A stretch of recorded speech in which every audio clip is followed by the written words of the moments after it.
Hello ನಮಸ್ಕಾರ. Doctor ಕಾಮಿನಿ Rao hospitals presents health ಸೆಂಟರ್ಗೆ ಸ್ವಾಗತ. ನಾನು ವಿಜಯ್ ವೀರಪ್ಪ. ಇವತ್ತಿನ ಹೆಲ್ತ್ ಸೆಂಟರ್ನಲ್ಲಿ infections and tuberculosis in infertility and reproduction ಅಂದರೆ ಬಂಜೆತನದಲ್ಲಿನ ಸೋಂಕು ಮತ್ತು ಕ್ಷಯರೋಗಕ್ಕೆ ಸಂಬಂಧಪಟ್ಟ ಹಾಗೆ ತಿಳ್ಕೊಳ್ತಾ ಹೋಗೋಣ.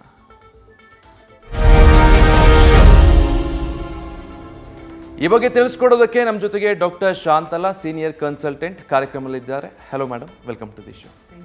ನಾನು ಈಗಾಗಲೇ ಹೇಳ್ತಾ ಇದ್ದಾಗೆ ಮೇಡಮ್, ಈ ಬಂಜೆತನದಲ್ಲಿನ ಸೋಂಕು ಮತ್ತು ಕ್ಷಯರೋಗ ಹೀಗಂದ್ರೆ ಏನು? ಮೊದಲಿಗೆ ವಿಚಾರಕ್ಕೆ ಸಂಬಂಧಪಟ್ಟ ಹಾಗೆ ತಿಳಿಸ್ಕೊಡೋದಾದರೆ ಅಂದರೆ ಗರ್ಭಕೋಶ ಮತ್ತು ಗರ್ಭನಾಳ ಅದರಲ್ಲಿ ಸೋಂಕಾದರೆ, ಇನ್ಫೆಕ್ಷನ್ ಆದರೆ ಮುಂದೆ ಅದು ತೊಂದರೆ ಆಗ್ಬೋದು, ಮಕ್ಕಳಾಗೋದ್ರಲ್ಲಿ ತೊಂದರೆ ಆಗ್ಬೋದು, ಪ್ಲಸ್ ಅವ್ರಿಗೆ ಜೀವನ ಪರ್ಯಂತ ನೋವು ಆ ಥರ ಏನಾದರೂ ತೊಂದರೆಗಳಿರ್ಬೋದು. ಅದಕ್ಕೆ ತುಂಬ ಇಂಪಾರ್ಟೆಂಟ್ ಆಗುತ್ತೆ. ಹಾಗೆ ನಮ್ಮ ದೇಶದಲ್ಲಿ ಟ್ಯೂಬರ್ಕ್ಯುಲೋಸಿಸ್ ಅಂದರೆ ಕ್ಷಯ ಬಹಳ ಕಾಮನ್, ಬೇರೆ ದೇಶದ ಕಂಪೇರ್ ಮಾಡಿದರೆ. ಅದಕ್ಕೆ ಈ ಸೆಗ್ಮೆಂಟಲ್ಲಿ ನಾವು ಇನ್ಫೆಕ್ಷನ್ ಮತ್ತು ಕ್ಷಯನ ತಗೊಂಡಿರೋದು. ಓಕೆ, ಮೊದಲಿಗೆ ಇನ್ಫೆಕ್ಷನ್ಸ್ ಬಗ್ಗೆ ಮಾತಾಡ್ತಾ ಹೋಗೋದಾದರೆ ಯಾವೆಲ್ಲ ರೀತಿಯ ಇನ್ಫೆಕ್ಷನ್ಸ್ ಇರುತ್ತೆ, ಅದರಿಂದ ಯಾವ ರೀತಿ ಪರಿಣಾಮಗಳಾಗುತ್ತೆ ಆ ಬಗ್ಗೆ ತಿಳಿಸ್ಕೊ. ಅನೇಕ ಬಾರಿ ಅಂದರೆ ಮೋಸ್ಟ್ ಆಫ್ ದ ಟೈಮ್ಸ್ ಈ ಥರ ಸೋಂಕಾಗೋದು ಅಸುರಕ್ಷಿತ ಲೈಂಗಿಕತೆಯಿಂದ, ಅಂದರೆ ಅನ್ಪ್ರೊಟೆಕ್ಟೆಡ್ ಸೆಕ್ಸ್ ಅಂತ, ಒಬ್ಬರಿಂದ ಇನ್ನೊಬ್ಬರಿಗೆ ಬರೋವಂಥ ಸೋಂಕುಗಳು. ಅದು ಮುಂದೆ ಪರಿಣಾಮ ಆಗುವಂಥದ್ದು ಕ್ಲಾಮಿಡಿಯಾ ಇನ್ಫೆಕ್ಷನ್ ಅಂತಿರುತ್ತೆ, ಗೊನೋಕಾಕಲ್ ಇನ್ಫೆಕ್ಷನ್ ಅಂತಿರುತ್ತೆ. ಅನೇಕ ಇನ್ಫೆಕ್ಷನ್ಸ್ ಇದೆ, ಸೋಂಕುಗಳಿದೆ, ಇದು ಲೈಂಗಿಕ ಕತೆಯಿಂದ ಬರೋವಂಥದ್ದು. But most important gonococcal and chlamydia. ಯಾಕೆ ಅಂತ ಹೇಳಿದ್ರೆ ಇದರಿಂದ ಹೆಂಗಸರಿಗೆ ತುಂಬ ತೊಂದರೆಗಳಾಗ್ತಾ ಇರುತ್ತೆ. ಹೊಟ್ಟೆ ನೋವಾಗಿರ್ಬೋದು, ಬಿಳಿಮೂಟ ಆಗಿರ್ಬೋದು, ಇರ್ರೆಗ್ಯುಲರ್ ಪೀರಿಯಡ್ಸ್ ಆಗಿರ್ಬೋದು ಆಗುತ್ತೆ. ಅದಲ್ಲದೆ ಮುಂದೆ ಮಕ್ಕಳಾಗೋದಕ್ಕೂ ತೊಂದರೆ ಆಗುತ್ತೆ. ಓಕೆ, ಸೊ ಅದೊಂದೇ ಕಾರಣನ ಅಥವಾ ಬೇರೆ ಬೇರೆ ಕಾಸಸ್ಗೆ ಈ ರೀತಿಯಾದಂಥ ಇನ್ಫೆಕ್ಷನ್ಗಳು ಬರಬಹುದಾ? ಪಾಸಿಬಿಲಿಟೀಸ್ ಮೋಸ್ಟ್ ಆಫನ್ ಇದೇ ಕಾರಣ. ಅದು ನಾವು ನೋಡ್ತಾ ಇದ್ದೀವಿ, ಒಂದು ಸುಮಾರು ಲಾಸ್ಟ್ 1.5 ದಶಕ 2 ದಶಕದಿಂದ ಸಣ್ಣ ವಯಸ್ಸಿನವರು ಅಂದರೆ 18ರಿಂದ 24-25 ವರ್ಷದವರು ಬಹಳ ಇದು ಅಸುರಕ್ಷಿತ ಲೈಂಗಿಕತೆಯಲ್ಲಿ ತೊಡಗ್ತಾ ಇದ್ದಾರೆ. ಅದು ಭಾಳ ಕಾಮನ್ ಥರ ಆಗೋಗಿದೆ. ಅದರಿಂದ ಒಬ್ಬರಿಂದ ಒಬ್ಬರಿಗೆ ಇನ್ಫೆಕ್ಷನ್ ಹರಡ್ತಾ ಇದೆ. ಮತ್ತು ಇನ್ನೊಂದು ಕಾರಣ ಏನಿರ್ಬೋದು ಅಂತಂದರೆ, ಯಾವುದೋ ಕಾರಣಕ್ಕೆ ಒಂದು DNC ಮಾಡಿಸ್ಕೊಂಡಿರ್ತಾರೆ ಅಥವಾ ಡೆಲಿವರಿ ಆದಮೇಲೆ ಆಗುತ್ತೆ. DNC ಅಂತಂದರೆ ಗರ್ಭಕೋಶದ ಒಳಗೆ ಏನೋ ಪ್ರೊಸೀಜರ್ ಮಾಡಿರ್ತೀವಿ, ಇಲ್ಲ DNC ಮಾಡಿರ್ತೀವಿ, ಇಲ್ಲದೇ ಬೇರೆ ಇನ್ನೇನೋ ಟೆಸ್ಟ್ ಮಾಡಿರ್ತೀವಿ. ಅಂಥ ಟೈಮಲ್ಲಿ ಸಾಮಾನ್ಯ ಡಾಕ್ಟರ್ಸ್ ಮಾಡಬೇಕಾದ್ರೆ ನಾವು ಏನಾದ್ರೂ ಸೋಂಕು ನಿರೋಧಕ ಅಂದರೆ ಆ್ಯಂಟಿಬಯೋಟಿಕ್ಸ್ ನಾವು ಕೊಟ್ಟೇ ಇರ್ತೀವಿ. ಈ ಥರ ಅಸುರಕ್ಷಿತ ಲೈಂಗಿಕತೆಯಲ್ಲಿ ಅವ್ರಿಗೆ ಹೆಚ್ಚಾಗಿ ಅವ್ರಿಗೆ ಮಾಹಿತಿ ಇರೋದೂ ಇಲ್ಲ. ಮತ್ತು ಇದ್ರೂ ಅವರು ಒಬ್ಬರ ಹತ್ರ ಹೋಗಿ ಹೇಳ್ಕೊಳ್ಳೋಕ್ಕೇನು ಹಿಂಜರಿದ್ಬಿಟ್ಟು ಅದು ಹಾಗೆ ಕಂಟಿನ್ಯೂ ಆಗ್ತಾ ಇರುತ್ತೆ. ಓಕೆ, ಸೊ ನೀವು ಹೇಳಿದ್ರಿ ಒಂದು ಈ ಸಮಸ್ಯೆ ಬಂದ ಮೇಲೆ ಯಾಕೆ ಬಂತು ಅನ್ನೋದ್ರ ಮಾಹಿತಿನೂ ಇರಲ್ಲ, ಮತ್ತು ಅದನ್ನು ಎಕ್ಸ್ಪ್ರೆಸ್ ಮಾಡೋದಕ್ಕೂ ಹಿಂಜರಿತಾರೆ ಅಂತ. ಹಾಗಿದ್ರೆ ಈ ಸಮಸ್ಯೆಗಳು ಹೇಗೆ ಶುರು ಆಗುತ್ತೆ? ಆರಂಭಿಕವಾಗಿ ಇದನ್ನು ಕಂಡುಹಿಡ್ಕೊಳ್ಳೋದು ಹೇಗೆ ಮೇಡಮ್? ಒಂದು ಏನಂದರೆ ಹೊಟ್ಟೆ ನೋವು ಬರುತ್ತೆ ಅವ್ರಿಗೆ, ಕೆಳಗಡೆ ಹೊಟ್ಟೆ ನೋವು ಅಥವಾ ಬೆನ್ನು ನೋವು ಬರುತ್ತೆ, ಮತ್ತು ವೈಟ್ ಡಿಸ್ಚಾರ್ಜ್ ಆಗ್ತಾ ಇರುತ್ತೆ, ಬಿಳಿ ಮುಟ್ಟು ಹೋಗ್ತಾ ಇರುತ್ತೆ, ಪೀರಿಯಡ್ಸು ಇರ್ರೆಗ್ಯುಲರ್ ಆಗಿರುತ್ತೆ, ಮತ್ತು ಮೂತ್ರ ಮಾಡಬೇಕಾದ್ರೆ ಉರಿ ಆಗಿರುತ್ತೆ. ಅದು ಗಂಡಸರಲ್ಲೂ ಸಹ ಆಗಿರ್ಬೋದು. ಆವಾಗ ನಾವು ಆ ಹುಡುಗಿರನ್ನ ಇದು ಅಸುರಕ್ಷಿತ ಅಂದರೆ ಅನ್ಪ್ರೊಟೆಕ್ಟೆಡ್ ಸೆಕ್ಸ್ ಅಂದರೆ ಕಾಂಡಮ್ಸ್ ಯೂಸ್ ಮಾಡದೆ ಆ ಥರ ಏನಾದರೂ ಒಟ್ಟಿಗೆ ಇದ್ರಾ ಅಂದರೆ ಹ್ಞೂ ಅಂತ ಹೇಳಿರ್ತಾರೆ. ಆಮೇಲೆ ಮಲ್ಟಿಪಲ್ ಪಾರ್ಟ್ನರ್ಸ್, ಅದರಿಂದನೂ ಸಹ ಈ ಥರ ತೊಂದರೆಗಳಾಗುತ್ತೆ. ಅದೆಲ್ಲ ನಾವು ಭಾಳ ಈಗ 1 ವರ್ಷ 1 ದಶಕ 1.5 ದಶಕದಿಂದ ತುಂಬ ನೋಡ್ತಾ ಇದ್ದೀವಿ ಆ ಥರ ಕೇಸ್. ಓಕೆ, ಸೊ ಯಾವಾಗ ವೈದ್ಯರ ಬಳಿ ಬರಬೇಕು? ಏನು ಸಮಸ್ಯೆ ಆಯಿತು ಅಂದಾಗ ಎಚ್ಚೆತ್ಕೊಂಡು ತಕ್ಷಣಕ್ಕೆ ವೈದ್ಯರ ಬಳಿ ಬರಬೇಕಾಗುತ್ತೆ. ಅಷ್ಟು ಮಾತ್ರ ಪ್ರತಿಯೊಬ್ಬರಿಗೂ ಗೊತ್ತಾಗಬೇಕಾಗಿರುವಂಥ ಸಿಂಪ್ಟಮ್ಸ್ ಏನು? ಕೆಳಗಡೆ ಹೊಟ್ಟೆ ನೋವು ಬರೋದು, ಆಮೇಲೆ ಮೂತ್ರ ಮಾಡಬೇಕಾದ್ರೆ ಉರಿ ಆಗೋದು, ವೈಟ್ ಡಿಸ್ಚಾರ್ಜ್ ಆಗೋದು, ಇದು ಮುಖ್ಯವಾದ ಸಿಂಪ್ಟಮ್ಸ್. ಆಮೇಲೆ ಹಿಂದೆ ಬೆನ್ನು ನೋವು ಬರೋದು, ಅದೆಲ್ಲ ಅಕ್ಯೂಟ್ ಫೇಸ್ ಅಂದರೆ ಸೋಂಕು ಆದಾಗ. ಮತ್ತು ಅದು ಆದಮೇಲೆ ಎಷ್ಟೋ ವರ್ಷಗಳ ನಂತರ, ಇವಾಗ ನೋಡಿ ನಮಗೇನೋ ಒಂದು ಗಾಯ ಆಗಿರುತ್ತೆ ಕೈ ಮೇಲೆ, ಅದು ಸ್ಕಾರಿಂಗ್ ಆಗುತ್ತೆ. ಅಂದರೆ ಗಾಯ ಎಲ್ಲ ಮಾಗಿರುತ್ತೆ, ಅಂದರೆ ಚರ್ಮ ಎಲ್ಲ ಒಂಥರ ಹಿಂಗಾಗೋಗಿರುತ್ತೆ. ಆ ಥರ ಎಸ್ಪೆಷಲಿ ಟ್ಯೂಬರ್ಕ್ಯುಲೋಸಿಸ್ನಲ್ಲಿ ಒಳಗಡೆ ಎಲ್ಲ ಏನು ಇನ್ಫೆಕ್ಷನ್ ಆಗುತ್ತೆ ಅದು ಒಂಥರ ಸುಟ್ಕೊಂಡು ಹೊಟ್ಟೋಗಿರುತ್ತೆ. ಆದ್ದರಿಂದ ಅವ್ರ ಪೀರಿಯಡ್ಸ್ ಆಗೋದು ಪ್ರಾಬ್ಲಮ್ ಆಗಿರ್ಬೋದು, ಮುಂದೆ ಮಕ್ಕಳಾಗೋದು ಪ್ರಾಬ್ಲಮ್ ಆಗಿರ್ಬೋದು, ಆ ಥರ ಸಿಂಪ್ಟಮ್ಸು ಇರುತ್ತೆ. ಓಕೆ ಮೇಡಮ್, ಈಗ ಕೆಲವು ಪ್ರಾಬ್ಲಮ್ಸ್ ಹೇಗಿರುತ್ತೆ ಅಂದರೆ ಸ್ವಲ್ಪ ಸೀರಿಯಸ್ ಆಗೋ ತನಕ ಅದನ್ನು ನೆಗ್ಲೆಕ್ಟ್ ಮಾಡೋದು ಅಥವಾ ಅದು ಗೊತ್ತಾಗದೇ ಇರೋದು, ಕ್ರಿಟಿಕಲ್ ಸ್ಟೇಜಲ್ಲಿ ಪೇಷಂಟ್ಗಳು ಬರೋದು ಆ ಥರದ್ದೆಲ್ಲ ಇರುತ್ತೆ. ಬಟ್ ಈ ಸಮಸ್ಯೆಗಳು ಅಂತ ಬಂದಾಗ ಆ ರೀತಿ ಸಮಯ ತಗೊಳ್ಳುತ್ತಾ ಅಥವಾ ತಕ್ಷಣಕ್ಕೆ ವೈದ್ಯರ ಹತ್ರ ಹೋಗಬೇಕು ಅನ್ನೋದು ಗೊತ್ತಾಗುತ್ತಾ? ಯಾವ ಹಂತದಲ್ಲಿ ಬಂದರೆ ಒಳ್ಳೆಯದು? ಅದು ಎಲ್ಲ ಹಂತದಲ್ಲೂ ಇರ್ಬೋದು. ಅಕ್ಯೂಟು, ಸಬ್ ಅಕ್ಯೂಟು, ಕ್ರಾನಿಕ್ ಅಂತ ನಾವು ಇಂಗ್ಲೀಷಲ್ಲಿ ಕರಿತೀವಿ. ಇಮ್ಮಿಡಿಯೇಟಾಗಿ ನಾವು ಒಂದೇನು ಇಷ್ಟಪಡ್ತೀನಿ ಹೇಳೋಕ್ಕೆ ಅಂತಂದರೆ, ಅನೇಕ ಹುಡುಗಿರು 18 to 24 ಇಯರ್ಸ್ ಅವರು, ನಾವು ವೈದ್ಯರು ಜಡ್ಜಸ್ ಅಲ್ಲ. ಆದ್ದರಿಂದ ಅವರು ನಮ್ಮ ಹತ್ರ ಬಂದು ಅವ್ರಿಗೆ ಈ ಥರ ತೊಂದರೆ ಇದೆ, ಈ ಥರ ಆಯಿತು, ಏನೋ ಆಗಿಬಿಟ್ಟಿದೆ ಅಂತ ನಿಜ ಹೇಳಿದ್ರೆ ನಮಗೆ ಚಿಕಿತ್ಸೆ ಕೊಡೋಕ್ಕೆ ಸುಲಭ ಆಗುತ್ತೆ. ನಾನು ಹೇಳಿದ್ದೀನಿ, unprotected sex is most common. ಆದ್ದರಿಂದ ನಾವು ಅವಾಗ ಕರೆಕ್ಟಾಗಿ ಟ್ರೀಟ್ಮೆಂಟ್ ಕೊಟ್ಟರೆ ಆ ಟೈಮಲ್ಲಿ ಸರಿ ಹೋಗುತ್ತೆ. ಹಾಗೆ ಬಿಟ್ಕೊಂಡು ಹೋಯ್ತು ಅಥವಾ ನಮ್ಮ ಹತ್ರ ಬಂದು ಸರಿಗೆ ಹೇಳಲಿಲ್ಲ ಅಂತಂದರೆ ಆ ಹೊಟ್ಟೆ ನೋವು, ಸೊಂಟ ನೋವು, ಬಿಳಿಮುಟ್ಟು ಹಾಗೆ ಕಂಟಿನ್ಯೂ ಆಗ್ತಾನೇ ಇರ್ಬೋದು. ಮುಂದೆ ಏನಾಗ್ಬೋದು, ಮಕ್ಕಳಾಗದೇ ಇರ್ಬೋದು. ಅಥವಾ ಮಕ್ಕಳಾದರೆ ಇನ್ನೊಂದೇನಾಗುತ್ತೆ, ಗರ್ಭನಾಳದಲ್ಲಿ ಎಕ್ಟಾಪಿಕ್ ಪ್ರೆಗ್ನೆನ್ಸಿ ಅಂತ ಆಗುತ್ತೆ. ಇನ್ಫೆಕ್ಷನ್ ಆಗಿಬಿಟ್ಟು ಗರ್ಭನಾಳ ಬ್ಲಾಕ್ ಆಗೋಗಿರುತ್ತೆ. ಆದ್ದರಿಂದ ಅದು ಕಚ್ಕೋಬೇಕಾದ್ರೆ, ಪ್ರೆಗ್ನೆನ್ಸಿ ಕಚ್ಕೋಬೇಕಾದ್ರೆ ಟ್ಯೂಬಲ್ ಕಚ್ಕೊಂಡು ಟ್ಯೂಬಲ್ ಎಕ್ಟಾಪಿಕ್ ಪ್ರೆಗ್ನೆನ್ಸಿ ಸಹ ಆಗ್ಬೋದು. ಸೊ ಈ ಒಂದು ಹಂತದಿಂದ ಇನ್ನು ಲೈಫ್ ಲಾಂಗ್ ಟ್ಯೂಬರ್ಕ್ಯುಲೋಸಿಸ್ಸು ಅದೆಲ್ಲ ಅಂತಂದರೆ ತುಂಬ ದಿವಸನೂ ಆದಮೇಲೂ ಬಂದ್ರೂ ನಾವು ನೋಡಬೇಕಾಗತ್ತೆ. ಓಕೆ ಡಾಕ್ಟರ್, ಒಂದು ಮಾತು ಹೇಳ್ತಾರೆ, ಈಗ ವೈದ್ಯರ ಹತ್ರ, ಲಾಯರ್ ಹತ್ರ ಸುಳ್ಳು ಹೇಳಬಾರ್ದು ಅಂತ ಹೇಳ್ತಾರೆ. ಯೂಶ್ವಲಿ ಈ ರೀತಿ ಸಮಸ್ಯೆಗಳಾಯಿತು ಅಂದಾಗ ನೀವು ಹೇಳಿದಾಗೆ ಒಂದು ಮುಜುಗರದ ಭಾವನೆ ಇರ್ಬೋದು, ಅಥವಾ ಒಂದು ಅಪರಾಧಿ ಪ್ರಜ್ಞೆ ಇರ್ಬೋದು, ಹೇಗಪ್ಪ ಹೇಳ್ಕೊಳ್ಳೋದು ಅನ್ನೋ ಕಾರಣಕ್ಕೆ ಮುಚ್ಚಿಟ್ಕೊಳ್ಳೋರು ಇರ್ಬೋದು. ಆ ರೀತಿ ಅಂಥದ್ದು ಸಮಸ್ಯೆ ಎದುರಿಸ್ತಾ ಇರೋರಿಗೆ ಏನು ಹೇಳೋದಕ್ಕೆ ಬಯಸ್ತೀರಾ? ಅಷ್ಟೇ ನಾನು ಹೇಳೋದು, ನಾವಿಲ್ಲಿರೋದು ವೈದ್ಯರಾಗಿ, ನಾವು ಜಡ್ಜಸ್ ಅಲ್ಲ.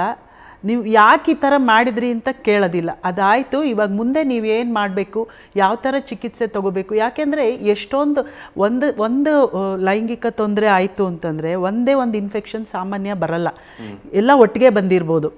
ನಮ್ಮಲ್ಲಿ ಎಲ್ಲರಿಗೂ HIV ಅನ್ನೋದು ಗೊತ್ತಿರುತ್ತೆ, ಏಡ್ಸ್ ಅನ್ನೋದು ಗೊತ್ತಿರುತ್ತೆ. ಆದರೆ ಅದಕ್ಕಿಂತ ಮೋರ್ ಇಂಪಾರ್ಟೆಂಟು ಇದು ಕ್ಲಾಮಿಡಿಯಾ ಆಗಿರ್ಬೋದು, ಅಥವಾ ಗೋನೋಕಾಕಲ್ ಆಗಿರ್ಬೋದು, ಹರ್ಪೀಸ್ ಆಗಿರ್ಬೋದು, ಇದೆಲ್ಲ ಮೋರ್ ಕಾಮನ್ನು. ಮತ್ತು ಆ ಹೆಣ್ಮಗುಗೂ ತೊಂದರೆ ಆಗುತ್ತೆ, ಮುಂದೆ ಹುಟ್ಟೋ ಮಗುಗೂ ಹರ್ಪೀಸ್ ಆಗ್ಬೋದು, ಗೊತ್ತಿಲ್ಲ. ಆದ್ದರಿಂದ ನೀವು ಬಂದು ನಿಮ್ಮ ಡಾಕ್ಟರ್ಸ್ನ ಟ್ರಸ್ಟ್ ಮಾಡಿ ನಮಗೆ ಹೇಳಿದ್ದನ್ನು ಖಂಡಿತ ನಾವು ನಮ್ಮಲ್ಲೇ ಇಟ್ಕೊಂಡು ನಿಮ್ಗೆ ಏನು ಚಿಕಿತ್ಸೆ ಬೇಕೋ ಅದನ್ನ ಕೊಡ್ತೀವಿ. ಓಕೆ, ಈ ಥರ ಸಮಸ್ಯೆಗಳು ಇಟ್ಕೊಂಡು ಬರುವಂಥ ಪೇಷಂಟ್ಸ್ನ ಯಾವ ರೀತಿ ಇನ್ವೆಸ್ಟಿಗೇಟ್ ಮಾಡಬೇಕಾಗುತ್ತೆ? ಅಂದರೆ ಯಾವೆಲ್ಲ ಪರೀಕ್ಷೆಗೆ ಅವರನ್ನು ಒಳಪಡಿಸ್ತೀರಾ? ಒಂದು, ನಾವು ಹಿಸ್ಟ್ರಿ ತಗೊಳ್ತೀವಲ್ಲ, ಈ ಥರ ಅಂತ ಅವರು ನಿಜ ಇದ್ದಿದ್ದಂಗೆ ಹೇಳಿರ್ತಾರೆ. ಆಮೇಲೆ ನಾವು ಪರೀಕ್ಷೆ ಮಾಡೋವಾಗಲೇ ನಮಗೆ ಬಹುತೇಕ ನಮಗೆ ಗೊತ್ತಾಗೋಗುತ್ತೆ. ನಾವು ಬಿಳಿ ಮುಟ್ಟಿರ್ಬೋದು ಅಥವಾ ಹೊಟ್ಟೆ ಹಿಂಗೆ ಒಳಗಡೆ ಪರೀಕ್ಷೆ ಮಾಡಿದ ತಕ್ಷಣ ಅವ್ರಿಗೆ ತುಂಬ ನೋವು ಇರುತ್ತೆ. ಇನ್ನೊಂದು ಟ್ಯೂಬೋ ಓವೇರಿಯನ್ ಆಬ್ಸಿಸ್ ಅಂತಾಗುತ್ತೆ. ಈಗ ನಮಗೆ ಮೈ ಮೇಲೆ ಎಲ್ಲಾದರೂ ಹುಣ್ಣು ಕುರು ಆದಂಗೆ ಅಲ್ಲಿ ಟ್ಯೂಬ್ಸು ಮತ್ತು ಓವರಿ ಮೇಲೆ ಹುಣ್ಣಾಗೋಗಿರುತ್ತೆ. ಅಂಥವರು ಜ್ವರ ಬಂದಿರುತ್ತೆ ಅವ್ರಿಗೆ ತುಂಬ, ಮತ್ತು ಬ್ಲಡ್ ಟೆಸ್ಟ್ ಮಾಡಿಸಿದ್ರೆ ಕೌಂಟ್ಸ್ ಎಲ್ಲ ಜಾಸ್ತಿ ಇರುತ್ತೆ.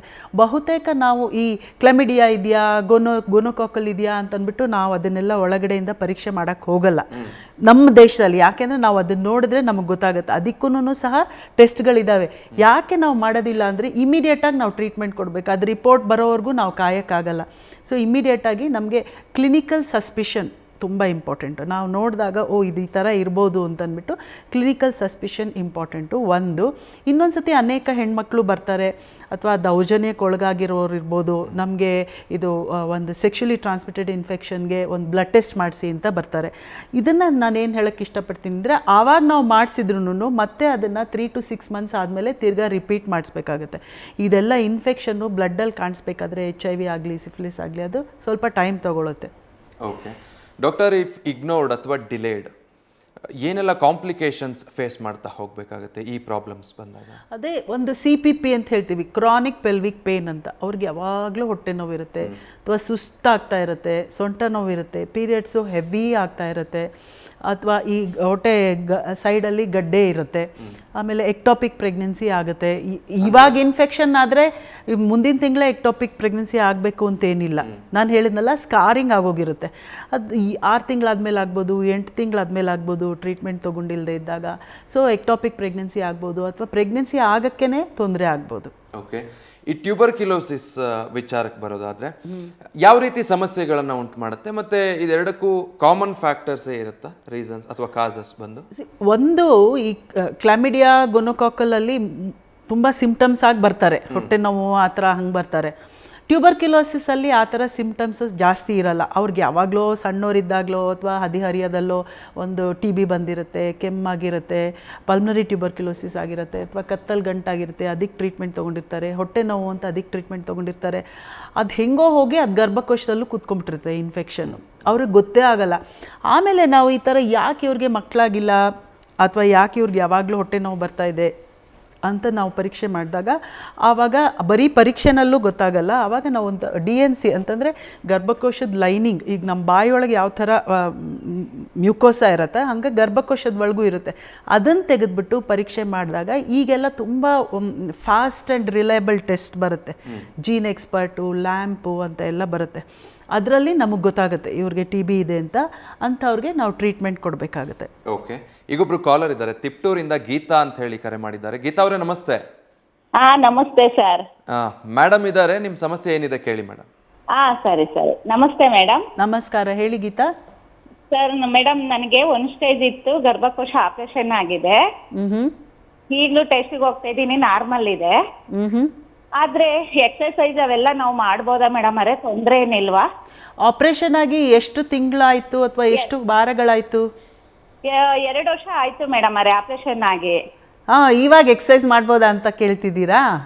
ಅಂದ್ರೆ ಮೇಡಮ್ ಅರೆ ನಾನು ಕೇಳ್ಕೊಂಡ್ ಬಂದಿದ್ದೆ ಕಿದ್ಬಾಯಿಲಿ, ಹಾಗಾಗಿ ಅವ್ರು ಮಾಡ್ಬೇಕು ಅಂತ ಒಂದ್ಸರಿ ಹೇಳಿದ್ರು. ಊರ್ಗ್ ಹೋಗಿದ್ದೆ, ಒಂದ್ ಸ್ವಲ್ಪ ಭಾರ ಎಲ್ಲ ಎತ್ಕೊಂಡ್ ಬಂದಿದ್ದೆ, ಕಾಯಿ ಇದೆಲ್ಲ. ಅದೇನಾಯ್ತು, ಬೆನ್ನೆ ಹಿಂದೆ ಒಂದ್ ಸ್ವಲ್ಪ ನೋವು ಬರಕ್ ಸ್ಟಾರ್ಟ್ ಆಯ್ತು. ಟ್ರೀಟ್ಮೆಂಟ್ ತಗೊಂತಾ ಇದ್ದೀನಿ ಆಯುರ್ವೇದಿಕದಲ್ಲಿ. ಅದಕ್ಕೆ ನನಗೆ ಎಕ್ಸರ್ಸೈಸ್ ಎಲ್ಲ ಮಾಡ್ತಾ ಇದ್ದೆ, ಅದಕ್ಕೇನಾದ್ರೂ ಒಂದ್ ಸ್ವಲ್ಪ ಪ್ರಾಬ್ಲಮ್ ಆಯ್ತಾ ಅಥವಾ ಭಾರ ಎತ್ತಿ ಪ್ರಾಬ್ಲಮ್ ಆಯ್ತಾ ಅನ್ನೋದು ನನಗೆ ಗೊತ್ತಾಗ್ಲಿಲ್ಲ ಮೇಡಮ್ ಅವರೇ. ನಿಮ್ಗೆ ಮೊದಲು ಮಾಡ್ತಾ ಇದ್ದಿದ್ದು ಎಕ್ಸರ್ಸೈಸು ಕಂಟಿನ್ಯೂ ಮಾಡ್ಬೋದು. ಮೊದಲು ಅಂದ್ರೆ ಹೆಚ್ಚಲ್ಲ ನಾ ಹೇಳ್ತಾ ಇರೋದು, ಆ ಎಕ್ಸರ್ಸೈಸಲ್ಲೇ ನಿಮ್ಗೆ ಮತ್ತೆ ತೊಂದರೆ ಆಗ್ತಾ ಇದೆ ಅಂತಂದ್ರೆ ಬೇರೆ ಕಾರಣಗಳಿರ್ಬೋದು, ನೀವು ಮೂಳೆ ಡಾಕ್ಟರ್ನ ಸಹ ನೋಡ್ಬೋದು. ಥ್ಯಾಂಕ್ ಯು ಮೇಡಮ್ ಕಾಲ್ ಮಾಡಿದ್ದಕ್ಕೆ. ಮತ್ತೊಬ್ರು ಕಾಲರ್ ಇದ್ದಾರೆ, ಹರಿಹರದಿಂದ ಶ್ವೇತಾ ಕಾಲ್ ಮಾಡಿದ್ದಾರೆ. ಶ್ವೇತಾ ಅವರೇ ನಮಸ್ತೆ. ನಮಸ್ತೆ ಸರ್. ಡಾಕ್ಟರ್ ಇದ್ದಾರೆ, ನಿಮ್ಮ ಪ್ರಾಬ್ಲಮ್ ಏನಿದೆ ಹೇಳಿ. ನಮಸ್ತೆ ಮೇಡಮ್. ನಮಸ್ಕಾರ, ಹೇಳಿ ಮೇಡಮ್. ನನಗೆ ಇಲ್ಲಿ ಹೊಟ್ಟೆಯಿಂದ ತೊಡೆ ಹತ್ರ ಒಂದು ಚಿಕ್ಕ ಗಂಟಾಗಿದೆ ಮೇಡಮ್. ಅದಕ್ಕೆ ನನಗೆ ಭಯ ಆಗ್ತಾ ಇದೆ, ಅದು ಏನು ಅಂತ ಹೋಗಿ ತೋರಿಸ್ತಾ ಇದ್ದೀನಿ. ಅವ್ರ ಡಾಕ್ಟ್ರು ಏನು ಇಲ್ಲ, ಗಂಟು ಇದು ಆಗುತ್ತೆ ಅಂತ ಹೇಳಿದ್ರು ಮೇಡಮ್. ಅದಕ್ಕೆ ಹೊಟ್ಟೆ ಒಳಗೆ ಗಂಟಿದೆಯಾ ಅಥವಾ ಆಚೆ ಇದೆ ಅಂತ ಹೇಳ್ತಿದ್ದೀರಾ? ಹೊರಗಡೆ ಇದೆ ಮೇಡಮ್, ಹೊರಗಡೆ ಇದೆ. ಅದು ಪೀರಿಯಡ್ಸ್ ಆಗೋವಾಗ ನಿಮ್ಗೆ ಜಾಸ್ತಿ ನೋವು ಬರುತ್ತಾ ಆ ಗಂಟು? ಮೇಡಮ್, ಪೀರಿಯಡ್ ಆಗುವಾಗ ಒಂದ್ ಸ್ವಲ್ಪ ದೊಡ್ಡದಾಗ್ತಾ ಇದೆ. ಅದು ನೋಡಿ, ಒಂದು ಎಂಡೋಮೆಟ್ರಿಯೋಸಿಸ್ ಅಂತ ಒಂದು ತೊಂದರೆ ಇರುತ್ತೆ, ಅದರಲ್ಲಿ ಸ್ಕಾರ್ ಎಂಡೋಮೆಟ್ರಿಯೋಸಿಸ್ ಅಂತ ಇರುತ್ತೆ. ನಿಮ್ಗೆ ಅಲ್ಲಿ ಏನಾದರೂ ಆಪರೇಷನ್ ಆಗಿತ್ತಾ? ಮೇಡಮ್ ಏನೂ ಇಲ್ಲ, ಮಕ್ಕಳ ಆಪರೇಷನ್ ಆಗಿದೆ ಮೇಡಮ್, ಅಲ್ಲೇ 20 ವರ್ಷ ಆಯ್ತು ನಮ್ಗೆ. ಇಲ್ಲ, ಅದು ಬರೀ ಆಚೆ ಇದೆ ಗಂಟು, ಅದರಿಂದ ನಿಮಗೆ ನೋವ್ತಾ ಇದೆ ಅಂತಂದ್ರೆ ಅದು ಗಂಟನ್ನು ತೆಗೆಸ್ಕೊಳ್ಬೋದಲ್ಲ? ಇಲ್ಲ ಮೇಡಮ್, ಯಾವ ತರದ್ದು ನೋವಿಲ್ಲ, ಆದ್ರೆ ಅದು ಪೀರಿಯಡ್ಸ್ ಆಗೋ ಮುಂದೆ ಒಂದ್ ಸ್ವಲ್ಪ ಅದು ನೋವಾಗುತ್ತೆ. ಒಂದೊಂದ್ಸತಿ ಅಲ್ಲಿ ಸ್ಕಾರ್ ಎಂಡೋಮೆಟ್ರಿಯೋಸಿಸ್ ಅಂತ ಆಗಿರುತ್ತೆ, ಆದ್ರಿಂದ ಅದು ಗಂಟನ್ನ ನೀವು ತೆಗೆಸ್ಕೋಬೋದು. ಅದು ತೆಗಿಯೋಕ್ಕೆ ಮುಂಚೆ ಒಂದು ಸೂಜಿ ಹಾಕಿ ಪರೀಕ್ಷೆ ಮಾಡ್ತಾರೆ, FNAC ಅಂತ ಅಂದ್ಬಿಟ್ಟು. ಅದು ಏನು ತೊಂದರೆ ಇದೆ ಅಂತ ನೋಡಿಬಿಟ್ಟು ಅದನ್ನು ಏನು ಜಾಸ್ತಿ ತೊಂದರೆ ಇಲ್ಲ ಅಂತಂದರೆ ತೆಗೆಸ್ಕೋಬೋದು ಗಂಟನ್ನು. ಅದರಿಂದ ನೀವು ಇಷ್ಟು ವರ್ಷದಿಂದ ಬೇಜಾರು ಪಟ್ಕೊಳ್ಳೋ ಅವಶ್ಯಕತೆ ಇಲ್ಲ. ಓಕೆ, ಥ್ಯಾಂಕ್ ಯು ಶ್ವೇತಾ ಅವರೇ. ಅನ್ನಪೂರ್ಣ ಅಂತ ಕೊಪ್ಪಳದಿಂದ ಕರೆ ಮಾಡಿದ್ದಾರೆ. ಅನ್ನಪೂರ್ಣ ಅವರೇ ನಮಸ್ತೆ. ನಮಸ್ತೆ ಸರ್. ಡಾಕ್ಟರ್ ಇದ್ದಾರಮ್ಮ, ನಿಮ್ಮ ಸಮಸ್ಯೆ ಏನಿದೆ ಕೇಳಿ. ಸರ್ ನಮಸ್ಕಾರ ಮೇಡಮ್. ನಮಸ್ಕಾರ, ಹೇಳಿ. ನಮ್ಗೆ ಥೈರಾಯ್ಡ್ ಅಂತ ಹೇಳಿದ್ರಿ ಮೇಡಮ್ ಅವ್ರ, ನಾವು ಕೊಪ್ಪಳಿಂತ್ರ ಮಾಡೋದು. ಏನಿದೆ? ಹಲೋ, ಥೈರಾಯ್ಡ್ ಅಂತ ಹೇಳಿದ್ರಿ ಮೇಡಮ್. ಥೈರಾಯ್ಡ್ ಅಂತ ಹೇಳಿದ್ರಿ. ಈಗ 4 ವರ್ಷದಿಂದ ಮಾತ್ರೆ ಕೊಟ್ಟಿದ್ರಿ ಮೇಡಮ್ ಅವ್ರು, 1 ತಿಂಗಳು ತಗೋನಕ್ರಿ. ಆರಾಮಾಗಿತ್ರಿ. ಒಳ್ಳೆ ಮತ್ತ ಮುಟ್ಟಾಗೋದು ಸ್ವಲ್ಪ ಪ್ರಾಬ್ಲಮ್ ಆಗಾಕುಂತೈತ್ರಿ. 1 ವಾರಕ್ಕಾಗೋದು, ಇಲ್ಲ 15 ದಿನಕ್ಕೆ ಆಗೋದ್ರಿ, ಇಲ್ಲಾಂದ್ರೆ 1.5 ತಿಂಗಳ 2 ತಿಂಗಳಿಗೆ ಹಿಂಗ ಮುಂದೆ ಹೋಗಾಕುಂತೈತ್ರಿ. ಅದಕ್ಕೆ ಒಳ್ಳೆ ಟೆಸ್ಟ್ ಮಾಡ್ತಿದ್ನಿ ಅಂದ್ರ ಏನು ಹಂಗೇನಿಲ್ಲ, ಪ್ರಾಬ್ಲಮ್ ಇಲ್ಲ ಅಂತಾರ್ರಿ. ಅದ್ರ ಕತ್ತ ಹತ್ರ ಒಂದ್ ಸ್ವಲ್ಪ ವಾಯ್ಸ್ ಮಾತಾಡಕ ಭಾರ ಅನ್ಸಿದೆ. ನಿಮ್ಗೆ ಎಷ್ಟು ವರ್ಷ? ನಮಗ 34 ವರ್ಷ ಮೇಡಮ್. ನೋಡಿ, ಥೈರಾಯ್ಡ್ ಅನ್ನೋದು ಇಲ್ಲಿ ಎಲ್ಲರಿಗೂ ಇಲ್ಲಿ ಗ್ರಂಥಿ ಇರುತ್ತೆ, ಗಂಡಸ್ರಿಗೆ ಹೆಂಗಸ್ರಿಗೆ ಎಲ್ಲರಿಗೂ ಇಲ್ಲೊಂದು ಗ್ರಂಥಿ ಇರುತ್ತೆ. ಅದಕ್ಕೆ ಸರಿಯಾಗಿ ಕೆಲಸ ಮಾಡ್ತಾ ಇರಬೇಕು. ಅಕಸ್ಮಾತ್ ಅದು ಮಾಡಲಿಲ್ಲ ಅಂಥೇಳಿದರೆ ಅದು ಕೆಲಸ ಮಾಡಿ ಏನು ಉತ್ಪತ್ತಿ ಮಾಡುತ್ತೆ ಹಾರ್ಮೋನು, ಅದನ್ನ ನಾವು ಮಾತ್ರೆ ಥರ ತೊಗೊಳ್ಬೋದು. ಸಾಮಾನ್ಯ ಥೈರಾಯ್ಡ್ ಅವರು ತುಂಬ ವರ್ಷಗಳು ತೊಗೊಳ್ಬೇಕಾಗತ್ತೆ, ಈ ಮಾತ್ರೆ ತೊಗೊಳ್ಬೇಕಾಗತ್ತೆ. ಹಂಗೆ ಸಡನ್ನಾಗಿ ಸ್ಟಾಪ್ ಮಾಡಿದರೆ ನಿಮಗೆ ಈ ಮುಟ್ಟು ಏರುಪೇರು ಆಗ್ತಿರೋದು ಒಂದು ರೀಸನ್ ಇರ್ಬೋದು ಥೈರಾಯ್ಡ್ ತೊಂದರೆಯಿಂದ. ಆದ್ದರಿಂದ ಮತ್ತೆ ನೀವು ಥೈರಾಯ್ಡ್ ಪರೀಕ್ಷೆ ಮಾಡಿಸ್ಕೋಬೇಕು. ಸ್ಕ್ಯಾನಿಂಗ್ ಎಲ್ಲ ಮಾಡಿಸ್ಕೊಂಡಿದ್ದೀವಿ, ಎಲ್ಲ ಸರಿ ಇದೆ ಅಂತ ಹೇಳಿದ್ದೀರಾ, ಬರೀ 35 ವರ್ಷ ಅಂತ ಹೇಳ್ತಿದ್ದೀರಾ. ನಿಮಗೆ ಥೈರಾಯ್ಡ್ ಒಂದು ಪರೀಕ್ಷೆ ಮಾಡಿಸ್ಬಿಟ್ಟು ಅದು ನಿಮ್ಮದು ಅದರಲ್ಲಿ ತೊಂದರೆ ಇದ್ದರೆ ಥೈರಾಯ್ಡ್ ಮಾತ್ರೆ ಕೊಟ್ಟರೆ ಸರಿ ಹೊಟ್ಟೋಗುತ್ತೆ. ಇದನ್ನು ಇಲ್ಲ ಅಂತ ಹೇಳಿದ್ರೆ ಮಾತ್ರೆನಲ್ಲೇ ನಿಮ್ಮದು ಪೀರಿಯಡ್ಸು ರೆಗ್ಯುಲರೈಸ್ ಮಾಡ್ಬೋದು. Okay, thank you madam call ಮಾಡಿ ಮಾತಾಡಿದ್ದಕ್ಕೆ. ಯಾವೆಲ್ಲ ಕಾರಣಗಳಿಗೆ ಈ ಸಮಸ್ಯೆ ಬರುತ್ತೆ ಅನ್ನೋದ್ರ ಬಗ್ಗೆ ತಿಳ್ಕೊಂಡ್ವಿ. ಇದಕ್ಕಿರೋ ಚಿಕಿತ್ಸೆ ಏನು, ಮತ್ತು ಸಂತಾನೋತ್ಪತ್ತಿ ಮೇಲೆ ಇದು ಪರಿಣಾಮ ಬೀರುತ್ತಾ, ಇದು ಬರದೇ ಇರೋ ಹಾಗೆ ತಡೆಯೋದು ಹೇಗೆ, ಇದೆಲ್ಲದ್ರ ಬಗ್ಗೆ ಮಾತಾಡ್ತಾ ಹೋಗೋಣ ಬ್ರೇಕ್ ಆದಮೇಲೆ.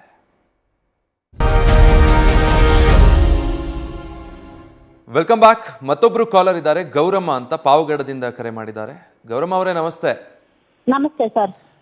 ವೈದ್ಯರಿದ್ದಾರೆ, ನಿಮ್ಮ ಪ್ರಾಬ್ಲಮ್ ಏನಿದೆ ಕೇಳಿಮ್ಮ. ಆಯ್ತು, ಹೇಳಿ, ಕೇಳಿಸ್ಕೊತಿದ್ದಾರೆ. ನಮಸ್ತೆ ಮೇಡಮ್. ನಮಸ್ಕಾರ, ಹೇಳಿ ಮೇಡಮ್. ನನಗೆ ಗರ್ಭಕೋಶ ಆಪರೇಷನ್ ಆಗಿ ಈಗ ಮಂತ್ ಕಳೆದ್ರೆ 2 ವರ್ಷ ಆಗುತ್ತೆ. ತುಂಬಾನೇ ಹೊಟ್ಟೆ ನೋವು ಬರ್ತೈತೆ. ಏನೊಂದು ಬಾರೊಂದು ಎತ್ತಕ್ಕಾಗಲ್ಲ, ಕೆಲಸನೂ ಜಾಸ್ತಿ ಮಾಡಕ್ಕಾಗಲ್ಲ ಮೇಡಮ್. ಏನಕ್ಕೆ ಗರ್ಭಕೋಶ ತೆಗೆದ್ರು? ಇನ್ಫೆಕ್ಷನ್ ಆಗಿತ್ತೆ ಅಂತೇಳಿ ಮಾಡ್ಕೊಂಡಿದ್ದೆ ಮೇಡಮ್. ತುಂಬಾ ಹೊಟ್ಟೆ ನೋವು ಬರೋದು. ಅದು ದುರ್ಬಿನ್ ಆಪರೇಷನ್ ಮಾಡಿದ್ರಾ ಅಥವಾ ಹೊಟ್ಟೆ ಕುಯ್ದು ಮಾಡಿದ್ರಾ? ಇಲ್ಲ, ಸಿಜರಿನ್ ಮಾಡಿದ್ರು ಮೇಡಮ್. ಅಂದರೆ ಹೊಟ್ಟೆ ಕುಯ್ದ್ಬಿಟ್ಟು ಮಾಡಿದ್ರು. ನೋಡಿ, ಇದಕ್ಕೆ ಮುಂಚೆ ನಿಮ್ಗೆ ಯಾವ್ದಾದ್ರು ಆಪ್ರೇಷನ್ ಆಗಿತ್ತಾ? ಇದೆ, ಮಕ್ಕಳ ಆಪರೇಷನ್ ಆಗಿತ್ತು ಮೇಡಮ್ ಅವರೇ. ಅನೇಕರಿಗೆ ಏನಾದರೂ ಒಂದು ಆಪ್ರೇಷನ್ ಆದಾಗ ಹೊಟ್ಟೆನಲ್ಲಿ ಅಡಿಷನ್ಸ್ ಅಂತ ಹೇಳ್ತೀವಿ, ಒಂದಕ್ಕೊಂದು ಹತ್ಕೊಳ್ಳೋ ಚಾನ್ಸ್ ಇರುತ್ತೆ. ಅದು ಒಬ್ಬರಿಗೆ ಏನೋ ಆ ಥರ ತೊಂದರೆ ಆಗಿಲ್ಲದೇ ಇರ್ಬೋದು, ಇನ್ನೊಬ್ಬರಿಗೆ ಭಾಳ ಆ ಥರ ತೊಂದರೆ ಆಗಿರ್ಬೋದು. ನೀವು ಹೇಳ್ತಾ ಇರೋದು ನೋಡಿದ್ರೆ ಗರ್ಭಕೋಶ ತೆಗೆದ ಮೇಲೂ ಹೊಟ್ಟೆ ನೋವ್ತಾ ಇದೆ ಅಂದರೆ ಅದು 2 ಕಾರಣ ಇರ್ಬೋದು. ಒಂದು ಕರಳಿಗೆ ಸಂಬಂಧಪಟ್ಟಿದ್ದು ಏನಾದರೂ ತೊಂದರೆ ಇರ್ಬೋದು, ಅದನ್ನು ನೀವು ಗ್ಯಾಸ್ಟ್ರೋಎಂಟ್ರಾಲಜಿಸ್ಟೋ ಅಥವಾ ಸರ್ಜನ್ಗೋ ತೋರಿಸ್ಬೇಕಾಗುತ್ತೆ. ಇನ್ನೊಂದು ಅಡಿಷನ್ಸ್ ಅಂತ ಹೇಳ್ತೀವಿ, ಅಂದರೆ ಒಂದಕ್ಕೊಂದು ಒಳಗಡೆ ಇರೋ ಅಂಗಾಂಗಗಳೆಲ್ಲ, ಕರಳು ಇರ್ಬೋದು, ಅದ್ರ ಸುತ್ತಲ ಒಮೆಂಟಮ್ ಅಂತ ಹೇಳ್ತೀವಿ, ಅದೆಲ್ಲ ಒಂದಕ್ಕೊಂದು ಅಂಟ್ಕೊಂಡಿರ್ಬೋದು.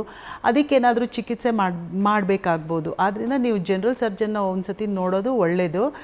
ಗರ್ಭಕೋಶ ತೆಗೆದ ಮೇಲೆ ಆ ಥರ ನೋವು, ಅದು ಅಂಗನೇ ಇಲ್ಲದೆ ಇದ್ಮೇಲೆ ಅದರಿಂದ ನೋವು ಬರೋಕ್ಕೆ ಸಾಧ್ಯ ಇಲ್ಲ. ಅಂದರೆ ಅದು ಕಂಟಿನ್ಯೂಸ್ ಆಗಿ 2 ವರ್ಷದಿಂದ ಇದೆ ಅಂದರೆ ಇದು 2 ಕಾರಣ ಅನ್ಕೋಬೋದು. ಹಂಗಲ್ಲ ಮೇಡಮ್, ಆ ಥರ ನೋವೇನಲ್ಲ. ಅದು ಒಂದೇ ಕಡೆ ಸೈಡ್ ಭಾಗದಲ್ಲಿ, ಇದು ಎಡಗಡೆ ಭಾಗದಲ್ಲಿ ನೋವು ಬರುತ್ತೆ ಮೇಡಮ್. ಹಾಗಿದ್ರೆ ನೀವು ಸರ್ಜನ್ ಡಾಕ್ಟ್ರಿಗೆ ತೋರಿಸಿ ಕಿಡ್ನಿದೂ ಒಂದು ಸ್ಕ್ಯಾನ್ ಮಾಡಿಸ್ಕೊಳ್ಬೇಕಾಗುತ್ತೆ. ಒಂದ್ಸಿ ಕಿಡ್ನಿ ಕಲ್ಲಿದ್ರೂ ಸೊಂಟ ಮತ್ತು ಎಡಗಡೆ ಭಾಗದಲ್ಲಿ ನೋವು ಬರುತ್ತೆ. ಓಕೆ, ಥ್ಯಾಂಕ್ ಯು ಮೇಡಮ್ ಕರೆ ಮಾಡಿ ಮಾತಾಡಿದ್ದಕ್ಕೆ. ಈಗ ಟ್ಯೂಬರ್ಕ್ಯುಲೋಸಿಸ್ ಅನ್ನೋದು ಯಾವೆಲ್ಲ ಅಂಗಾಂಗಗಳನ್ನು ಎಫೆಕ್ಟ್ ಮಾಡುತ್ತೆ? ನಮ್ಮ ದೇಶದಲ್ಲಿ ಟ್ಯೂಬರ್ಕ್ಯುಲೋಸಿಸ್ ಅನ್ನೋದು ಭಾಳ ಕಾಮನ್ನು. ಸಣ್ಣ ವಯಸ್ಸಿಂದ ದೊಡ್ಡವ್ರವ್ರಿಗೂ ಬರ್ತಾ ಇರುತ್ತೆ. ಯಾವ ಅಂಗನೂ ಸ್ಪೇರ್ ಮಾಡಲ್ಲ, ಎಲ್ಲ ಅಂಗಗಳು ಬರುತ್ತೆ. ಕಾಮನ್ನು ಲಂಗ್ಸ್ ಬರುತ್ತೆ. ಅದಕ್ಕೆ ನಮ್ಮದು ಏಮ್ ಏನು ಅಂತ ಹೇಳಿದ್ರೆ ಆದಷ್ಟು ಟ್ಯೂಬರ್ಕ್ಯುಲೋಸಿಸ್ನ ಕಂಡುಹಿಡಿದು ತಡೆಗಟ್ಟಬೇಕು ಅಂತ ಡಾಟ್ಸ್ ಪ್ರೋಗ್ರಾಮ್ ಅಂತ ಅದೇ ಬೇರೆ ಥರ ಎಲ್ಲ ಇದೆ. ಆದ್ದರಿಂದ ನಮ್ಗೆ ಯಾರಿಗಾದ್ರೂ ಇವ್ರಿಗೆ TB ಇರ್ಬೋದು ಅಂತ ನಮ್ಗೆ ಹೆಂಗೆ ಗೊತ್ತಾಗುತ್ತೆ ಅಂದರೆ, ಗರ್ಭಕೋಶನ ಸ್ಪೇರ್ ಮಾಡಲ್ಲ, ಗರ್ಭಕೋಶದಲ್ಲೂ TB ಆಗ್ಬೋದು, ಗರ್ಭನಾಳದಲ್ಲಿ ಮೋಸ್ಟ್ ಇಂಪಾರ್ಟೆಂಟ್ ಅಲ್ಲಿ TB ಆಗ್ಬೋದು, ಆಮೇಲೆ ಓವರೀಸ್ ಅಂದರೆ ಅಂಡಕೋಶದಲ್ಲೂ TB ಆಗ್ಬೋದು. ಮತ್ತೊಬ್ರು ಕಾಲರ್ ಇದ್ದಾರೆ, ದೇವಿಕಾ ಅಂತ, ಮದ್ದೂರಿಂದ ಕಾಲ್ ಮಾಡಿದ್ದಾರೆ. ದೇವಿಕಾ ನಮಸ್ತೆ. ಹಾಂ ಸರ್, ನಮಸ್ತೆ ಸರ್. ಡಾಕ್ಟರ್ ಇದ್ದಾರೆ, ನಿಮ್ಮ ಸಮಸ್ಯೆ ಏನಿದೆ ಕೇಳಿ. ಹಾಂ ಸರ್, ಹೇಳಿಮ್ಮ. ಮೇಡಮ್, ನನ್ನ ಹೆಸರು ದೇವಿಕಾ ಅಂತೇಳಿ, ನಾನು ಮದ್ದೂರಿಂದ ಕಾಲ್ ಮಾಡ್ತಾ ಇರೋದು. ಹೇಳಿ. ಮೇಡಮ್, ನನಗೆ ಮದುವೆ ಆಗಿ 4 ವರ್ಷ ಆಯಿತು, ಇನ್ನೂ ಮಕ್ಕಳಾಗಿರಲಿಲ್ಲ ಮೇಡಮ್. ಹಿಂಗಾಗಿ ನಾನು ಇಲ್ಲಿ ಮದ್ದೂರಲ್ಲಿ ತೋರಿಸ್ತಿದ್ದೆ ಮೇಡಮ್. ಅಲ್ಲಿ ಆಗ್ತವ ಅಂತ ಹೇಳಿದ್ರು ಮಕ್ಕಳು, ಆಗಿಲ್ಲ ಇನ್ನು. ಅದಕ್ಕೆ ನಿಮ್ಗೆ ಕಾಲ್ ಮಾಡಿದೆ. ಸರಿ, ಅದಕ್ಕೆ ನಿಮ್ಮದು ಪರೀಕ್ಷೆ, ನಿಮ್ಮ ಯಜಮಾನ್ರ ಪರೀಕ್ಷೆ ಮತ್ತು ನಿಮ್ಮ ಟ್ಯೂಬ್ಸು ಅಂದರೆ ಗರ್ಭನಾಳ ಸರಿ ಇದೆಯಾ ಅಂತ ನೋಡ್ಬೋದು. ಮತ್ತು ನಾನು ಮೊದಲೇ ಹೇಳ್ದಂಗೆ ಎಲ್ಲರಿಗೂ ಬರೀ ಮಾತ್ರೆ ಕೊಟ್ಬಿಟ್ಟೇನೆ ಟ್ರೈ ಮಾಡಿ ಅಂತ ಹೇಳೋಕ್ಕಾಗಲ್ಲ. ಕೆಲವ್ರಿಗೆ IUI ಅಂತ ನಾನು ಮಾತಾಡಿದ್ದೆ, ಅಂದರೆ ಗರ್ಭಕೋಶದ ಒಳಗೇನೆ ನಿಮ್ಮ ಹಸ್ಬೆಂಡ್ ಅವ್ರದ್ದು ವೀರ್ಯ ಹಾಕೋದು, ಆ ಥರ ಚಿಕಿತ್ಸೆ ಇರುತ್ತೆ. ಮತ್ತು ಇಂಜೆಕ್ಷನ್ ನಿಮಗೆ ಕೊಟ್ಬಿಟ್ಟು ಮೊಟ್ಟೆ ಉತ್ಪತ್ತಿ ಆಗೋ ಥರ ಚಿಕಿತ್ಸೆ ಇರುತ್ತೆ. ಇದೆಲ್ಲ ಚಿಕಿತ್ಸೆಗಳು ಮಾಡ್ಬೋದು. ಅಂದರೆ ಹೈಯರ್ ಥೆರಪೀಸ್ ಮಾಡಿದರೆ ಖಂಡಿತ ಆಗುತ್ತೆ. ಯಾಕೆಂದರೆ ನಿಮ್ಗೆ ಇನ್ನೂ ವಯಸ್ಸು ಚಿಕ್ಕದಿದೆ. ಎಷ್ಟು ವರ್ಷ ನೀವು? ಕೇಳಿಸ್ತಾ ಇದೆಯಾ ದೇವಿಕಾ ಅವರೇ? ಕಾಲ್ ಕಟ್ ಆಗಿ. ಕೇಳಿಸ್ತಾ ಇದೆ. ನಿಮ್ಗೆ ಎಷ್ಟು ವರ್ಷ? ನಿಮ್ಮ ಮನೆಯವ್ರಿಗೆ ಎಷ್ಟು ವರ್ಷ? ನಮ್ಮ ಮನೆಯವ್ರಿಗೆ 39, ನನಗೆ 35 ಮೇಡಮ್. ನಮ್ಮ ಮನೆಯವರಿಗೆ 39, ನನಗೆ 35. ಹಾಂ ಹಾಂ. ಸೊ ನಿಮಗೆ ಆದಷ್ಟು ಬೇಗ ನಾವು ಚಿಕಿತ್ಸೆ ಮಾಡಬೇಕಾಗತ್ತೆ. ಯಾಕೆ ಇವ್ರ ಮೊಟ್ಟೆ ಕಮ್ಮಿ ಇದೆಯಾ, ಟ್ಯೂಬ್ಸ್ ಏನಾದರೂ ಪ್ರಾಬ್ಲಮ್ ಇದೆಯಾ, ಅಥವಾ ನಿಮ್ಮ ಮನೆಯವ್ರಿಗೆ ಏನಾದರೂ ತೊಂದರೆ ಇದೆಯಾ ಅಂತ ನೋಡಬೇಕಾಗುತ್ತೆ. ಇದು ಯಾವುದೂ ಇಲ್ಲ ಅಂದರೆ ನಿಮ್ಮ ವಯಸ್ಸನ್ನು ನೋಡಿಕೊಂಡು ನಿಮಗೆ IUI ತಪ್ಪಿದ್ರೆ IVF ಮಾಡಬೇಕಾಗುತ್ತೆ. Thank you madam. ಮತ್ತೊಬ್ಬರು ಕಾಲರ್ ಇದ್ದಾರೆ, ಪ್ರಿಯಾ ಅಂತ, ಪಾವಗಡದಿಂದ ಕಾಲ್ ಮಾಡಿದ್ದಾರೆ. ಪ್ರಿಯಾ ಅವರೇ ನಮಸ್ತೆ. ನಮಸ್ತೆ. ಡಾಕ್ಟರ್ ಹತ್ರ ನಿಮ್ಮ ಪ್ರಾಬ್ಲಮ್ ಏನಿದೆ ಹೇಳಿಮ್ಮ. Okay sir. ಹೇಳಿ ಪ್ರಿಯಾ. ಮೇಡಮ್ ನಮ್ಮದು ಮೆಚೂರ್ಡ್ ಆಗಿ 2 ವೀಕ್ಸ್ ಆಗಿದೆ, 2 ಇಯರ್ಸ್ ಆಯಿತು. ಅದು ನಮಗೆ ಇನ್ನು ಬ್ಲೀಡಿಂಗ್ ಹಂಗೆ ಹೋಗ್ತಾ ಇದೆ. ಅದಕ್ಕೆ ನಾವು ತುಂಬ ಪರೀಕ್ಷೆಗಳು ಮಾಡಬೇಕಾಗತ್ತೆ.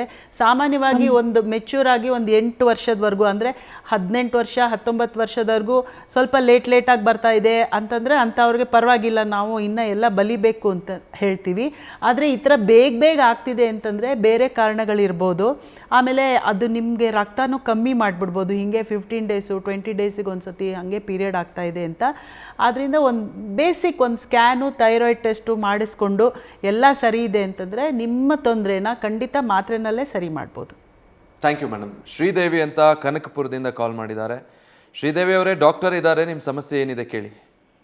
ಮೇಡಮ್ ನಮಸ್ತೆ ಮೇಡಮ್. ನಮಸ್ಕಾರ, ಹೇಳಿ. ಮೇಡಮ್ ನನ್ನದು ಆಲ್ರೆಡಿ 2 ಡೆಲಿವರೀಸ್ ಆಗಿದಾವೆ ಮೇಡಮ್. ಏನು? 2 ಮಗು ಡೆಲಿವರಿ ಆಗಿದೆ ಮೇಡಮ್. ಹಾಂ. ಆದ್ಮೇಲೆ ಸಹ ನಾನು ವೆಯ್ಟ್ ಗೇನ್ ಆಗ್ತಾ ಬರ್ತಿದ್ದೀನಿ ಮೇಡಮ್. ಏನಿಲ್ಲ ಅಂದ್ರೂ 1 ಇಯರ್ನಲ್ಲಿ ನಾನು 5 to 6 kgs ಜಾಸ್ತಿ ಆಗ್ತಾ ಬಂದಿದ್ದೀನಿ ಮೇಡಮ್. ಡಾಕ್ಟರ್ನ ಕೇಳಿದ್ರೆ ಥೈರಾಯ್ಡ್ ಚೆಕ್ ಅದನ್ನ ಮಾಡಿದ್ರು ಮೇಡಮ್. ಏನು ಥೈರಾಯ್ಡ್ ಏನು ಪ್ರಾಬ್ಲಮ್ ಇಲ್ಲ ಅಂತ ಅಂತಿದ್ದಾರೆ. ಬಟ್ ನನ್ನ ಸೊಂಟ ಅದು ಮಾತ್ರ ತುಂಬಾ ದಪ್ಪ ಆಗ್ತಿದೆ. ಅದಕ್ಕೆ ರೀಸನ್ ಏನಾದ್ರು ಅಂತ ನೋಡಿ, ಎಲ್ಲರಿಗೂ ಒಂದು ಇನ್ಪುಟ್ಟು ಔಟ್ಪುಟ್ಟು ಅಂತ ಇರುತ್ತೆ. ಅಂದರೆ ನೀವು ಯಾವ ಥರ ಕೆಲಸ ಮಾಡ್ತಿದ್ದೀರಾ, ಕೂತ್ಕೊಂಡೇ ಕೆಲಸ ಮಾಡ್ತಿದ್ದೀರಾ ಅಥವಾ ತುಂಬ ಓಡಾಡೋದಿರುತ್ತಾ, ಅದ್ರ ಪ್ರಕಾರ ಹೆಂಗಸರಿಗೆ ಒಂದು 1800 ಇಂದ 2000 ಕ್ಯಾಲರೀಸ್ವರೆಗೂ ಅಷ್ಟು ನಾವು ಊಟ ಮಾಡಬೇಕಾಗುತ್ತೆ. ನಮ್ಗೆ ಗೊತ್ತಿಲ್ದಂಗೆನೇ ನಾವು ಜಾಸ್ತಿ ಊಟ ಮಾಡ್ತಿರ್ತೀವಿ. ಇವಾಗ ಒಂದು 1800 ಕ್ಯಾಲೋರಿ ನಮಗೆ ರಿಕ್ವೈರ್ಮೆಂಟ್ಸ್ ಇದ್ದರೆ ನಾವು 2000-3000 ಕ್ಯಾಲೋರೀಸ್ ಅಷ್ಟು ಊಟ ಮಾಡ್ತಿದ್ರೆ ಆ ಮಿಕ್ಕಿದೆಲ್ಲ ಕೊಬ್ಬಾಗ್ಬಿಟ್ಟು ನಮ್ಮ ಶರೀರದಲ್ಲಿ ಸೇರ್ಕೊಂಡು ಬಿಡ್ತಾ ಇರುತ್ತೆ. ಸೊ ಟ್ರಿಕ್ ಏನು ಅಂದರೆ, ನಮಗೆ 1800 ಕ್ಯಾಲರಿ ನಾವು ಊಟ ಮಾಡಬೇಕು ಅಂದರೆ ನಾವು ಬರೀ 1500 ಕ್ಯಾಲರಿ ಊಟ ಮಾಡೋದು. ಅಲ್ಲಿ 300 ಕ್ಯಾಲರಿ ಹೋಗಿರುತ್ತೆ. ಪ್ಲಸ್ ಇನ್ನೊಂದು 300 ಕ್ಯಾಲರಿ ಎಕ್ಸರ್ಸೈಸ್ ಮಾಡಬೇಕು, ವಾಕಿಂಗ್ ಮಾಡಬೇಕು. ಇದು ಲೈಫ್ ಸ್ಟೈಲ್ ಪ್ರಾಬ್ಲಮ್. ಅಂದರೆ ನಾನು 1 ತಿಂಗಳು ಮಾಡಿದೆ, 2 ತಿಂಗಳು ಮಾಡಿದೆ, ತೂಕ ಕಮ್ಮಿ ಆಗಲಿಲ್ಲ, ಅಥವಾ 6 ತಿಂಗಳು ಮಾಡಿದೆ ತೂಕ ಕಮ್ಮಿ ಆಯಿತು, ಆಮೇಲೆ ತಿರ್ಗಾ ತೂಕ ಜಾಸ್ತಿ ಆಯಿತು ಅನ್ನೋದಿಲ್ಲ. ಲೈಫ್ ಸ್ಟೈಲ್ ಅಂದರೆ ನಮ್ಮ ಜೀವನ ಶೈಲಿನೇ ಬದಲಾಯಿಸ್ಕೋಬೇಕಾಗುತ್ತೆ. ಆದ್ದರಿಂದ ನೀವು ಒಬ್ಬರು ಯಾರಾದರೂ ಡಯಟಿಷಿಯನ್ ಅಂತಿರ್ತಾರೆ, ಕರೆಕ್ಟಾಗಿ ಅವ್ರು ನಿಮಗೆ ಎಷ್ಟು ರಿಕ್ವೈರ್ಮೆಂಟು, ಏನೇನು ತಿನ್ನಬೇಕು, ಯಾವಾಗ ತಿನ್ನಬೇಕು ಅಂತ ಹೇಳ್ತಾರೆ. ಅದನ್ನ ಫಾಲೋ ಮಾಡಿದ್ರೆ ಖಂಡಿತ ವೆಯ್ಟ್ ಲಾಸ್ ಆಗ್ಬೋದು. ಅದು ನಿಮ್ಮ ಮನಸ್ಸಲ್ಲಿ ಇರಬೇಕು, ಆಗ್ತೀನಿ ಅಂತ. Thank you madam. ರಕ್ಷಿತಾ ಅಂತ ದಾವಣಗೆರೆಯಿಂದ ಕಾಲ್ ಮಾಡಿದ್ದಾರೆ. ರಕ್ಷಿತಾ ಅವರೇ, ನಿಮ್ಮ ಸಮಸ್ಯೆ ಏನಿದೆ ಡಾಕ್ಟರ್ ಕೇಳಿಸ್ಕೊಳ್ತಿದ್ದಾರೆ, ಹೇಳಿ. ಹಲೋ. ಹೇಳಿಮ್ಮ. ನಮಸ್ತೆ ಮ್ಯಾಮ್. ನಮಸ್ಕಾರ, ಹೇಳಿ. ನಾವು ದಾವಣಗೆರೆಯಿಂದ ಮ್ಯಾಮ್ 9 ವರ್ಷದಿಂದ ಮಗು ಆಗ್ತಿಲ್ಲ ಮ್ಯಾಮ್. ಎಲ್ಲ ಆಸ್ಪತ್ರೆಗೂ ತೋರಿಸಿದ್ದೀವಿ. ನೀವು ಬರೀ ಮಾತ್ರೆಗಳು ನುಂಗ್ತಾ ಇದ್ದೀರಾ ಅಥವಾ ನಿಮಗೆ ಏನಾದರೂ IUI IVF ಆ ಥರ ಏನಾದರೂ ಮಾಡಿದಾರಾ? IVI 5 ಸಲ ಮಾಡಿದ್ದಾರೆ ಮ್ಯಾಮ್. ಹಾಂ, IVF ಆಗಿಲ್ಲ? ಇಲ್ಲ ಮ್ಯಾಮ್. ಹಾಂ, ಹಾಗಿದ್ರೆ ನಿಮ್ಮದು ನೆಕ್ಸ್ಟು IVFಗೆ ನೀವು ಹೋಗಬೇಕಾಗತ್ತೆ. ನೋಡಿ, ಯಾರಿಗೋ ಒಬ್ರಿಗೆ ಜ್ವರ ಬಂತು ಅಂತ ಹೇಳಿದರೆ ನಾವು ಒಬ್ಬರಿಗೆ ಬರೀ ಮಾತ್ರೆ ಕೊಡ್ತೀವಿ, ಇನ್ನೊಬ್ಬರಿಗೆ ಇಂಜೆಕ್ಷನ್ ಕೊಡ್ತೀವಿ, ಇನ್ನೊಬ್ರಿಗೆ ಹಾಸ್ಪಿಟಲ್ಗೆ ಅಡ್ಮಿಟ್ ಮಾಡ್ತೀವಿ, ಇನ್ನೊಬ್ರಿಗೆ ICUಗೆ ಅಡ್ಮಿಟ್ ಮಾಡ್ತೀವಿ. ಅಂದರೆ ಒಟ್ಟಲ್ಲಿ ಎಲ್ಲರಿಗೂ ಜ್ವರ ಕಮ್ಮಿ ಆಗಬೇಕು. ಹಾಗೇ ಇದು ಮಕ್ಕಳಾಗಲಿಲ್ಲ ಅಂದರೆ ಕೆಲವ್ರಿಗೆ ಮಾತ್ರೆ ಕೊಟ್ಟಿರ್ತೀವಿ, ಇನ್ನು ಕೆಲವ್ರಿಗೆ ಇಂಜೆಕ್ಷನ್ ಕೊಡ್ತೀವಿ, ಇನ್ನು ಕೆಲವ್ರಿಗೆ IUI ಮಾಡ್ತೀವಿ. ಅದೆಲ್ಲ ಆಗಲಿಲ್ಲ ಅಂದರೆ IVFನೂ ಸಹ ಟ್ರೈ ಮಾಡ್ಬೋದು. ಅದರಲ್ಲಿ ಫೈನಲಿ ನಿಮ್ಮ ಮಗು ಬೇಕು ಅಂತಂದರೆ ಇದನ್ನು ಟ್ರೈ ಮಾಡಬೇಕಾಗುತ್ತೆ. ಥ್ಯಾಂಕ್ ಯು ಮೇಡಮ್, ಕಾಲ್ ಮಾಡಿ ಮಾತಾಡಿದ್ದಕ್ಕೆ. ಡಾಕ್ಟರ್, ಈಗ ಚಿಕಿತ್ಸೆ ಬಗ್ಗೆ ಮಾತಾಡೋಣ. ಒಂದು ಮುಖ್ಯವಾಗಿ ಇನ್ಫರ್ಟಿಲಿಟಿ, ಆ ಭಯ ಒಂದಿರುತ್ತೆ, ಜೊತೆಗೆ ಇದನ್ನು ಹೇಗೆ ಟ್ರೀಟ್ ಮಾಡಲಾಗುತ್ತೆ?